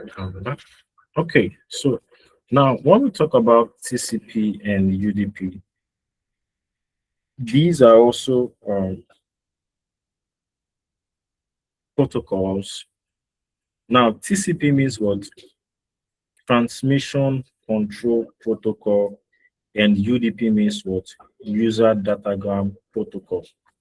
Okay, now TCP, what TCP does is there are two transport layers, both of them, and they define how data is sent between what devices over what a network. Now, what TCP does is TCP is what connection oriented. You have to put that in mind. TCP is connection oriented. Okay. Now it ensures what reliable what delivery. It ensures what correct order, and it ensures error checking. So TCP ensures that data is delivered accurately, completely, and in the correct order. Take for instance, you want to send a package to a friend. Okay, you want to waybill a package to a friend, and for some reason, yeah, from the, let's say you're sending via DHL or anything. Now they ensure that that package, is delivered successfully. One, the package is delivered to the intended but recipient. Not that the person that supposed to receive it is another person to get. So that is the work of what TCP. TCP ensures that what data is delivered accurately. Oh, I'm sending an image. Now, take for instance, you want to send a picture to Mr. Johnson. In you would notice that it is that Mr. Johnson that would receive that what's it called, that image, or you want to send a mail. The recipient is the one. So it is TCP that is responsible for that. That oh, to avoid errors while data is being used or being transferred on the internet, how can we so it's a protocol that was built to ensure that what data is delivered what correctly. Okay. It is the so examples of services that use TCP. We have HTTPS, we have emails, we have file transfers. Now the TCP process, a connection is established, data is sent, and delivery is what's confirmed. Okay. Now the TCP is known as what the three-way handshake. So there's what we call the three-way handshake. Now it establishes what a connection using the three-way what handshake. There's what we call SYN. SYN means what synchronize. Then we have what synchronize, acknowledge. Then we have what acknowledge. Now SYN means what clients make client request for a what for a connection. Client request for a what for a connection. For example, you want to have a WhatsApp call. I'm I'm sending a request for a what for a WhatsApp call. You can either accept or decline.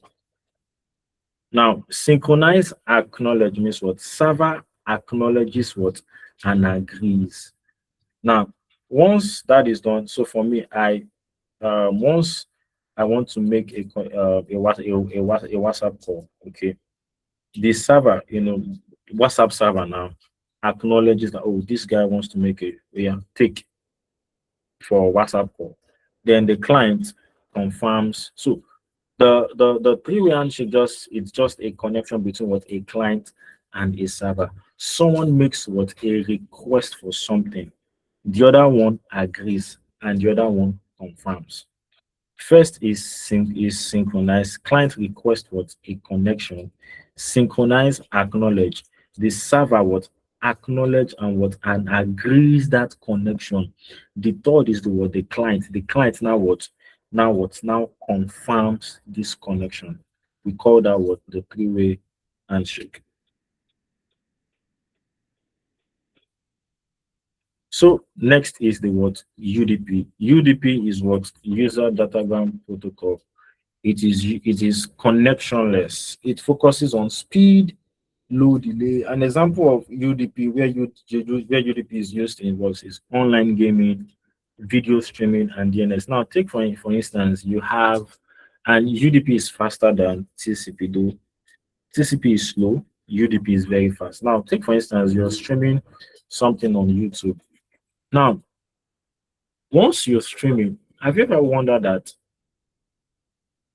let's say you're on YouTube now, once you get to a point, probably network or this thing, once internet connectivity is back, it continues from where it stopped. It doesn't start all over again. The same is not for TCP. Okay, it's not for now. I will give an example. Now, prior to now, or take for instance, prior to now, where we have, where we're still using some 2G or phones then. Now, if we wanted to download phones or files then and it gets to 99%, we start praying. Like, I don't know if the older ones here would, you want to download the Real Football 2007 or 2012 then. Once it gets to not Android phone now, there are some Gen Zs here, okay. We have some phones back then that we use Symbian phones that we download Java games on them. Okay. Now the older ones can resonate with this. Now, once the download is getting to 99%, you start praying. Why? Because if it stop like this, your download will start all over again. it will start all over. The same thing happens on WhatsApp. Now, if you're sending something on WhatsApp and you stop, you continue to get, if you notice that it doesn't start all over again, it continues from where it stopped. That's where the UDP comes in. It continues from where it stopped. It doesn't start all over again. Okay, and that's the same thing. If you're streaming a movie, it stops somewhere. It doesn't start all over. It just continues. Now, why did I make mention of that game and stuff like that? Now, we have what we call Internet Download Manager or File Download Manager. That if you start downloading something, and it stopped, you can continue that download. So there are browser extension that you can use, IDM or FDM. Now, on your normal browser, if you're downloading something on your browser and it stops, okay, let me say after 2 hours, you cannot continue that thing because that what connection is lost. You cannot continue it. You have to start all over again. But with IDM, like I said, there are extensions, there are tools like IDM. You can continue that download without having to start all over again. You will continue from where you stopped. And that's the same thing with when you're streaming Netflix, you're watching something on YouTube, you're streaming. You continue. It doesn't start all over again. Unlike TCP, where if let me say I visit a site now and you will start that process, you will start it all over again. Let's say you're trying to fill a form or something, you will start it all over again. Do you get? So that's the work of what? So that's the difference. So TCP, it is reliable. UDP is what? Faster. TCP is what? Connection based. That connection has to be there. That's synchronized. Has to be there. It has to be there. And one is connectionless. That is UDP. It is connectionless. And TCP more overhead. This one is less overhead. TCP, like I said, is slower, while UDP is what? Is faster. TCP is what? Is slower, while UDP is what? Is faster. TCP, you find it in what? HTTPS, while UDP, you find it in DNS. So lastly for today, let us talk about HTTP and HTTPS. HTTP and HTTPS. Okay. Now, HTTP is a protocol used to transfer web pages. Example, if you visit http.com, it will load a site. Now, the problem is data is transmitted without encryption. Attackers may what? Intercept traffic. So, whenever you visit a site, for example, you might have visited a site before, and for some reason, the site, let me say your browser is telling you this site is not secured or something. Attackers are trying to steal information. I don't know, probably someone has encountered something like that. You would always find something like that. It's because that website is not loading via what? Via HTTPS. I did program my browser to. So if you visit http.com on your browser, it probably might force your browser might force it to load via HTTPS. Okay. But the whole essence of HTTP is that HTTP is a protocol used to what? Transfer web pages, and it is mostly what? Insecure. Why? Because nothing is what? Encrypted at this point in time. There's no form of what? Encryption. Anything that is transmitted can be seen at this point in time. Anything you're doing can be seen at this point in time, and attackers may intercept your traffic. Why HTTPS is the secured version of what? HTTP. HTTP means what? Hypertext Transfer Protocol. Why HTTPS means Hypertext Transfer Protocol Secure. It is the secured version of what? HTTP, and it makes use of what we call SSL.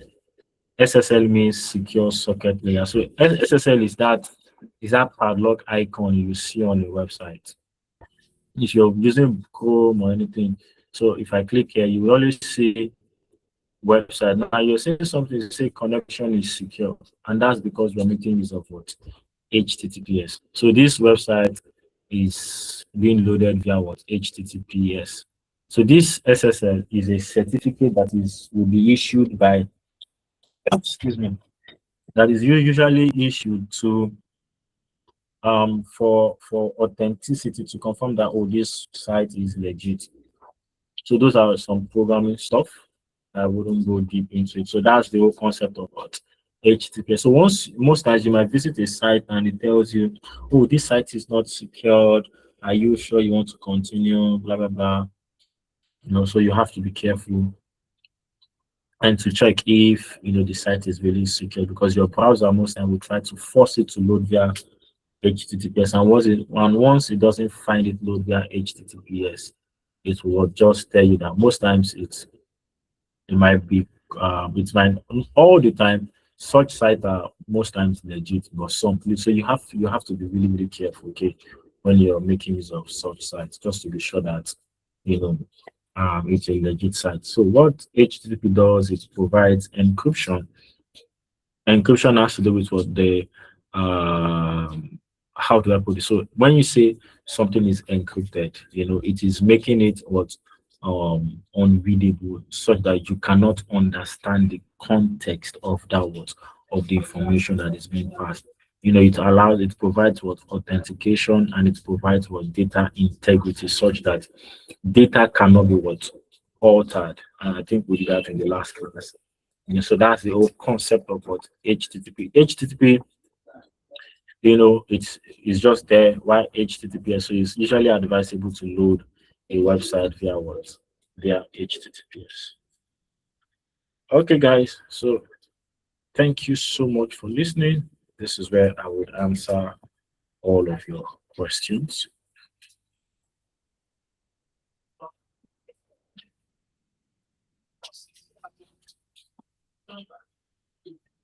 So if you have questions, kindly just raise up your hand and I would call you.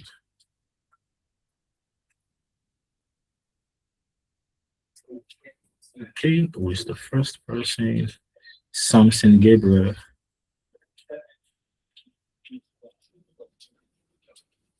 Please go ahead. Samson Gabriel, please go ahead. Ask your question. Okay, sir. Thank you so much for today's lecture. So when we're talking about VPNs, I know it's a crazy question, yeah. And then you said that even though it protects our IP address and everything, but then the service provider or the VPN host can actually know our activities and everything we are doing. So is it Yes. possible, since VPNs are created by someone and then they can know our activity? Crazy idea if somebody can just create his or her VPN so that they will be in full control. Okay. Well, if you want to be a security engineer, you can create that. But then, so there are other ways you can visit. You can make use of tools. So we have. Okay. Well, this is part of learning also. We have. There's what we call Tor browser. TORBROWSER is a Tor browser. It makes use of what we call it the onion routing. Okay, you can download it. Nobody can see what you're doing. So once you make use of Tor browser, you can specify. It just allocates you to any location. So there's where you can program it to for the location you want and stuff like that. So that's Tor browser. It is not. It is open source. People are willing to make so nobody sees what you're doing. Nobody sees what you're doing on the endpoint. But once you're doing stuff, you have to be careful, because if it's your email address that you're using signing up and creating an account while using the Tor browser, they can now know that, oh, this is the particular person that is doing stuff like this. So you can make use of Tor browser to for your activity. So anything you want to do, you can make use of Tor browser. There's other ones which is a little bit complicated. You have to, but it's within you making use of tools. Okay, so I do believe I've answered. So if you want to create yours, it's fine. If you want to do, you can start. It's there. Those that created theirs, they're not so. If you want to be a security engineer, that's fine. Okay, Adams, thank you. Raise up your hand. You can ask your question. Okay, this is my question. I have two questions actually. So the first one is, when we connect to VPN, So who's having access to the site I'm visiting? Is it my ISP or the VPN vendor or both It's of them? the VIP, no, it's the VPN, the VPN vendor that is having access to what you're seeing, because the ISP now just notice that you are doing you are sure doing something, but they don't know what you are doing. You get, so that's it. Okay, so the ISP does not have information of about everything I'm accessing anymore once I'm connected to a Ye- VPN. yes, exactly. They don't. Okay. And my second question is, when you were explaining public IPs and private IPs, you mentioned that when we connect to, like, every devices have a an IP address assigned to it, but then when we connect to our ISP gives us a public IP address, right? Yes. So which means that all of us using Glow network now, we have similar IP addresses while we're accessing the internet. Is that what means? Yes. Yes. So Okay. more sometimes it can change. Sometimes it can change, but sometimes you will find out that all of you are using the same IP address. So that's where NAT now comes in, network address translation. You can read on it, to get much more understanding. So NAT comes into now, rather than that IP address to be showing, it will be another IP address that you have configured. It will not be a private IP address. So it will hide your public IP address and now give another IP address. So that what will now be shown on the internet will now be something like 10.0.3.5, whereas the IP address that Glo has given you will still remain. But what any site that you'll be visiting will be seen will be 10.0.3.5, rather than saying the one that Glo has given you. Okay, so that one that is displaying, what's that one called? We make use of NAT, network NAT. address. Yes, and it's a network address translation. Okay, I just wanted to confirm that I heard it rightly. Yes, And the that's second it. question is the private address, the private IP address. I didn't get that part.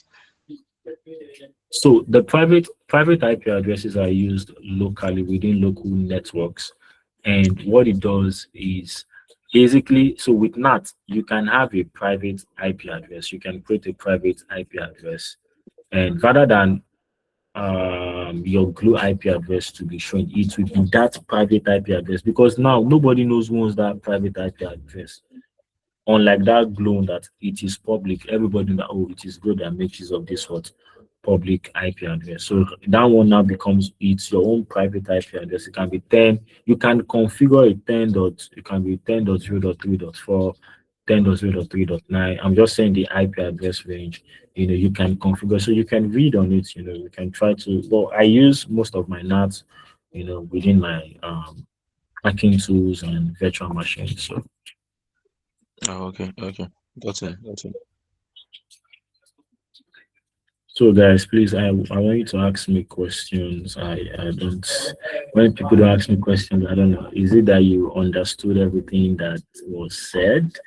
There's no confusion. So I need clarity. I mean, so please ask your questions. If there's anything you don't understand or seems confusing, this is the time where you can ask your question.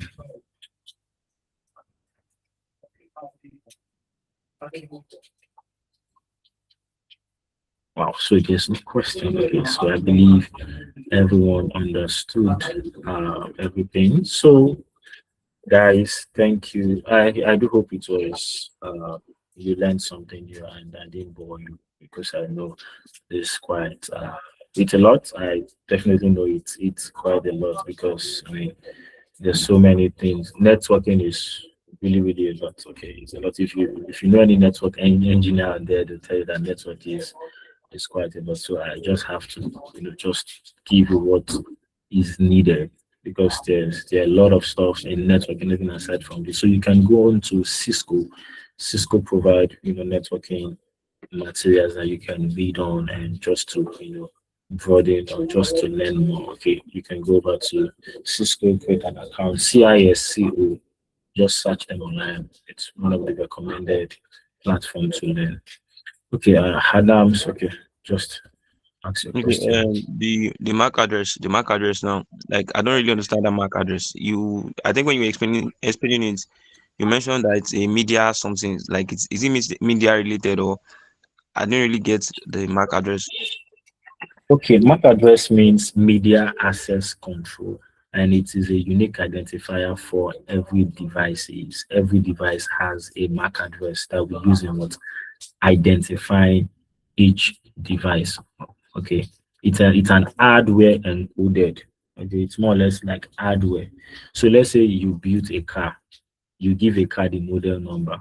It's just like how every car would, has its own model number. You get every you have a own model number to know, oh, model F12, blah blah blah, something like that. So it is unique to that car. So if we search for that model number online, it should bring out information about this particular car. You get, so that's basically, so every device has what, a MAC address. Okay, okay, okay. I guess it's now. You mentioned that MAC address is for the hardware, while IP address is for software. Exactly, yes. Okay, thank you. All right, guys. Thank you so much for joining today's class, and I do hope you learned a lot. Okay, I think some people are having issues signing in. Please just use the same Gmail you made use of. Okay. Make use of, just use the same Gmail you used while trying to register. It has been configured that way, so if you're having issues, you can just. So those of you having issues signing in as of now, if the link has not expired, I think if the link has not expired, okay. So those of you having issues with the link, just let me know. Or just drop it on the group chat. We'll try to resolve that, or perhaps have to generate another link. I don't think another link will be generated so that people don't, sign in or mark attendance twice. The attendance is just once. Okay, I'll be sending the assignment immediately after this. There's a practical part of the so please, guys, your assignment, please put it in PDF. Okay, put it in PDF format. Don't put it in docs. Okay, just put it in PDF format. Okay, there's a practical part of it. Okay, if you're having issues, trying to get it, they just just talk about it on the group chat. You have to do it yourself, and we are making it possible so that every one person can be carried along, because for this would have said, okay, if you don't have a laptop, don't try it. But no, how can even those that don't have their laptop still learn something about cybersecurity? So that's why we're doing all of this. So I think someone has it up. Okay, please ask your question. Okay, sir. Thank you very much. I just wanted to ask, what about the assignment we submitted the other day? Is it that will be given after or? The assignment you submitted last has been graded and sent to your email address. So you should have gotten, so it overturned. So I congratulate. There was someone I can't remember the name. I wanted to really appreciate that person for the assignment. Probably I'll go and check.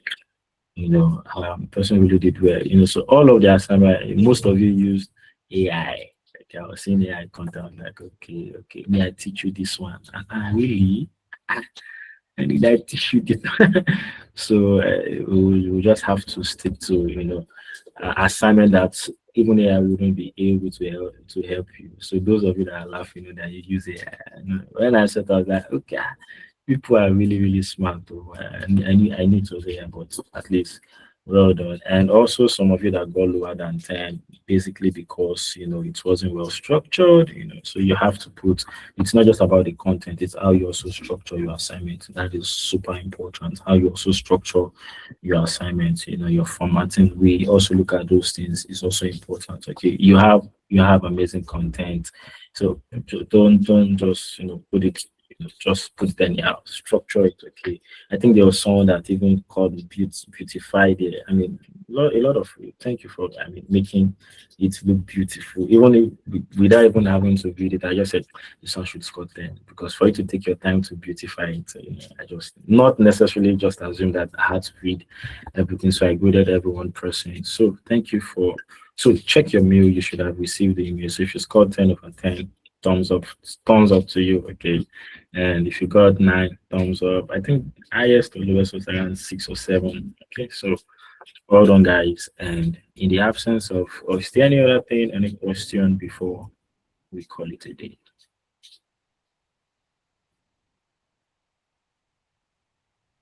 Okay, so if we're good to go, let me just see emojis. Okay, so okay. I think someone on the top. Okay, Teslim, please ask your question. Um, so thank you for the class. I really appreciate it. Was so impactful and wonderful. So it's still about, you mentioned of a mentor. Mentor. Can you hear me? I can hear you, but it's Hello? cracking though. So you I made can mention hear of, you. you need to have stuff like that. So that was what I was asking. Like you are really, really good at teaching. So I was trying to just connect with you. So and then you've not given us your reply since last class. So I don't know. That's my question. Okay, so regarding that, I can't give everybody. If the attendance is not working, it should have expired. Probably I'll generate another send. So I can't really give everybody my number. I mean, you should understand why due to confidentiality and not necessarily confidentiality and so many things like that. So basically, we are here for you, and it's also anything you need, just drop it. Okay, anything you need. And I'm on the group chat, so I'm on the group chat. So if you can find me and message me, that's fine. But now for me to give you my number, so if you can find me and message me, that's fine. I'm among you guys, so let me just put it that way. I'm not a ghost. I'm among you guys. But anything you need, Anetcom is there for you. We are all here for you. So I'm in Anetcom. Anetcom is in. Let me just put it that way. So anything you need, just reach out and we'll be willing to help you concerning that. But giving out my number, if I put my number, and some people might be saying, "Sir, please send me to." I've seen a lot of things. So someone now message me that, "Sir, please send me 2K. I've not eaten today. Tickets, so please to avoid all of those. This is Nigeria, you get so yeah, we've seen and a lot of stuff. So that's why. So anything you drop, I think I've been responding to someone said I think he's one Daniel. He was scanning his IP address. I think he's in class today. I can't really remember. So I've been responding to a lot of you guys. So well, that's an I think I've given enough information about that. So thank you so much, guys. We'll be um, stopping now, and I'll be sending the assignment right immediately. I'll see you in the next class. Next class is super important. Like really, really plan to attend the class. It's going to be an eye opener, like a whole lot. I mean, it's you. I mean, you will start thinking like, okay, like me in so many aspects. Okay, so if you so guys, see you in the next class.